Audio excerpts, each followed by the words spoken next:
大家好，欢迎来到快乐手工。我女儿呢，站起来就比我高了1.68米。那天也不知道怎么想的哈，说自个儿要做蛋糕，身上弄得一塌糊涂，全是巧克力粉。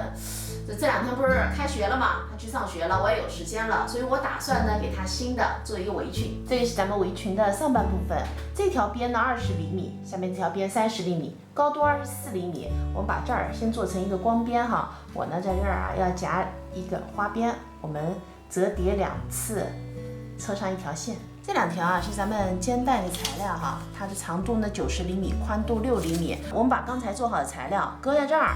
毛边对齐哈，车上一条线，车好以后呢，我们把它翻过来，然后我呢准备了一个木耳边哈，我们把木耳边的毛边啊和这个肩带的毛边呢对齐，然后这儿要留出一个缝缝哈，盖上另一片肩带。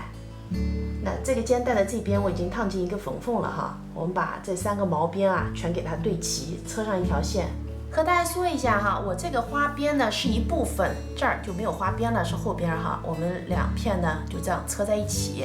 现在呢，我们把它翻过来，这片肩带我们烫进一个缝缝的，我们这样折过来，盖住这个毛边，然后一直这儿车条线，车到头。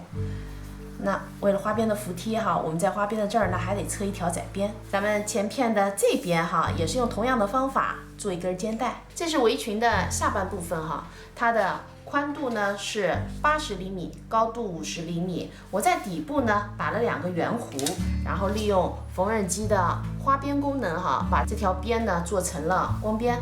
这个是咱们的腰带部分，它的长度啊是1.5米，宽度呢6厘米。我们把腰带材料夹着这条边，中心点对齐，我们把它车上。接下来呢，我们把它和上半部分组合起来，我们把它们哈中心点呢对齐，车上这条线，然后这片烫进一个缝缝的盖过来。